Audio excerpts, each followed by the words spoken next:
প্রতিবন্ধী মাওলানা মনিরুদ্দিন সাহেব এসেছেন, তিনি বক্তব্য রাখবেন। আপনারা ধৈর্য সহকারে সকলেই শুনেন।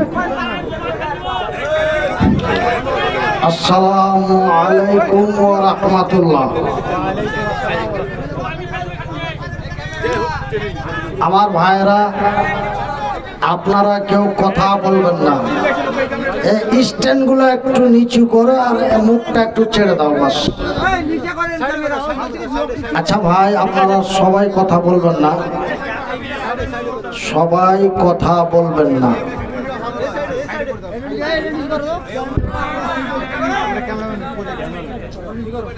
আমার ভাইরা, আমার আব্বা জানেরা, আপনাদের কাছে আমার বিনীত অনুরোধ, আপনারা কথা বলবেন না। কেন? যে আমার আগে যে পিকআপ ছিল সেই পিকআপ বর্তমান নেই।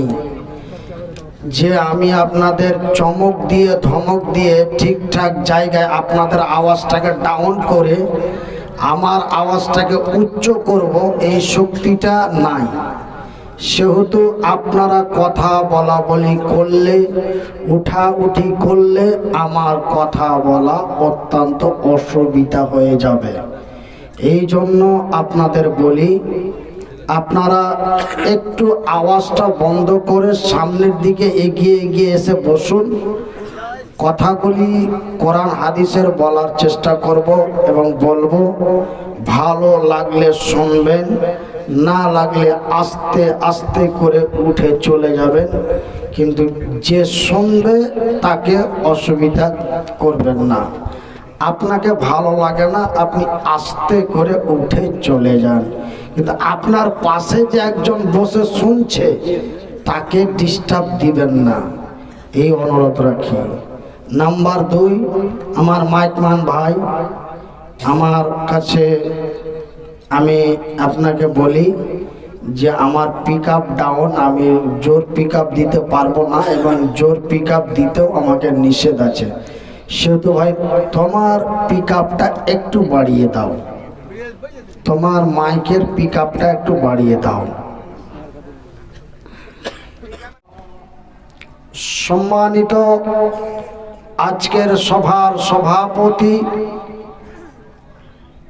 আগত ওলামায়ে ইকরাম, সম্মানিত অতিথি বৃন্দ, অত্র এলাকা থেকে ছুটে আসা ইসলাম দরদি ভাই ও বন্ধুরা, বয়োজ্যেষ্ঠ বয়সপ্রাপ্ত বাপ এবং চাচারা, স্নেহের কচি কচি ছেলেরা, পর্দায় বসে থাকা মা ও বোনেরা, প্রশংসা ওই মহান আল্লাহ, যেই মহান রব্বুল আলামিনের অশেষ দয়ায় মহান রব্বুল আলামিন আমাকে কঠিনময় বিপদের মধ্য থেকে, মৃত্যুর হাত থেকে সুরক্ষিত করে পুনরায় আপনাদের মাঝে উপস্থিত করিয়ে দিয়েছেন। তাই তার শুকরিয়া আদায় করে বলি আলহামদুলিল্লাহ। তারপরে পরেই আমাদের ধর্মের গুরু, ধর্মের নেতা, দো জাহানের নবী, নবী মুহাম্মদুর রাসূলুল্লাহ, বলুন সাল্লাল্লাহু আলাইহি ওয়াসাল্লাম। আমার সম্মানিত শ্রোতা মণ্ডলী ও আমার শিক্ষিতা মা ও বোনেরা, আপনাদের এই মুর্শিদাবাদ জেলার অন্তর্গত সাগরদিঘি থানার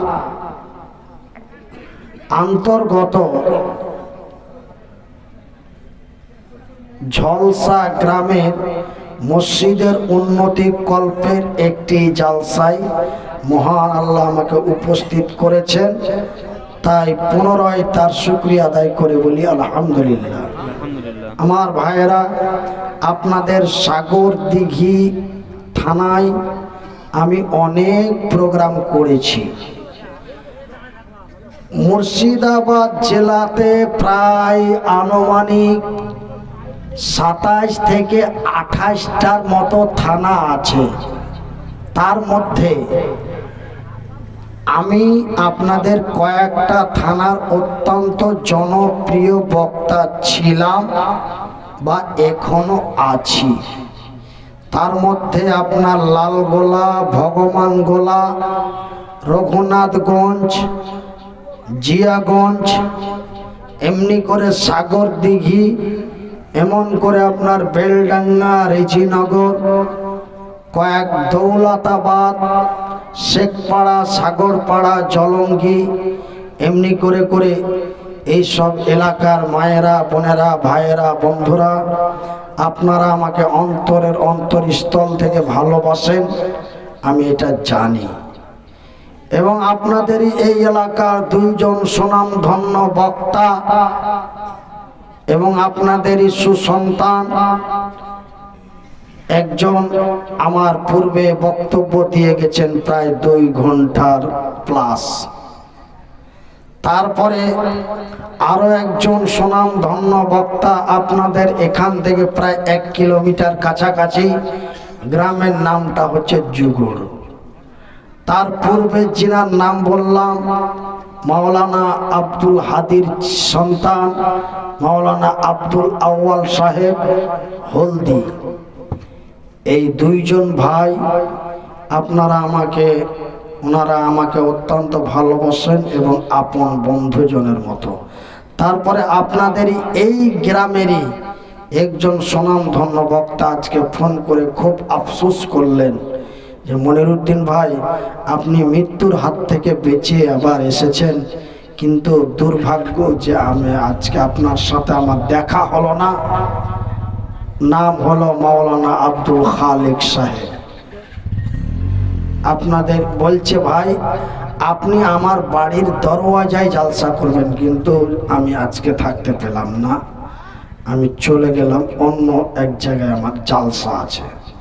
যাই বা হোক, আমার এই ভাইয়ের সম্মানের খাতিরে আপনাদের এই প্রোগ্রামের দাওয়াত বেশ কয়েক মাস পূর্বেই দেওয়া হয়েছে। সাগর দিঘি বলে পরিচয়, সাগর দিঘি বলে আমার খাতায় নাম লেখা ছিল, গ্রামের নামও তেমন জিজ্ঞাসা করিনি, করেছিলাম কিনা তাও স্মরণে নাই, কেন ব্রেন স্ট্রোক রোগী তো মেমোরি থেকে অনেক কিছু হ্যাং হয়ে গেছে। যাই বা হোক, আমি বললাম ভাই বক্তব্য তো দিতে পারছি, কিন্তু বলে দিতে পারছি কিছুক্ষণ, কিন্তু ভাই বক্তব্য হবে কিন্তু আগের মতো হবে না। উনি বললেন মৌলানা আমাদের এলাকার মানুষ আপনাকে ভালোবাসেন, আপনি যেভাবে পারবেন যতটুকু পারবেন একবার আসেন। আমরা তো শুনেছি অনেক আবহাওয়া শুনেছি যে আপনি ইন্তিকাল করেছেন, অনেক জায়গায় এখনো প্রচার আছে মনিরুদ্দিন ভাই ইহকালে নাই পরকালে চলে গেছে। এখনো বিহারের অর্ধেকটি মানুষ জানে আমি নাই, আমি চলে গেছি, ইহকাল ত্যাগ করে পরকাল চলে গেছি। এরকম একটা ভিডিও ভাইরাল হয়েছিল। তারপরে যখন আমার 14 দিন পর জ্ঞান ফিরল, পুনরায় আরো একটা ভিডিও ভাইরাল হলো যে না মনিরুদ্দিন ভাই মরেনি, তবে উনি মৃত্যুর সাথে পাঞ্জা লড়ছে, উনি এখন হালকা সুস্থতার দিকে আছে, পিজিতে ভর্তি আছে, এই বলে ফের আবার দ্বিতীয় ভিডিও একটা ভাইরাল হয়েছে। তো ওই ভিডিওটা অনেকে শুনেছে অনেকে শুনেনি, কিন্তু মরে যাওয়াটাই বেশি ভাইরাল হয়ে গেছে। কিন্তু ভাই আপনাদের দোয়ায়, আল্লাহর দয়ায় আল্লাহ আমাকে এখন পর্যন্ত বাঁচিয়ে রেখেছেন। কতদিন রেখেছেন আল্লাহ আমার আল্লাহ ভালো জানেন। তাই আমি আপনাদের টান টুন পিক আপ দিয়ে আগের মতো ক্যাসেট বাজাতে পারবো না, তবে আমি দু একটা কথা আপনাদের বলে যাই। আমরা নওজোয়ান তরুণ যুবক, আমার আল্লাহ রাব্বুল আলামিন তার পবিত্র কোরআনে বলেছেন আর রহমান, আমি বড় দয়াবান, আমার নাম রহমান, আমি অতি দয়ালু দয়া দাতা, আমার দয়া এবং মায়ার কোনো সীমা নাই। একবার বলি সুবহানাল্লাহ।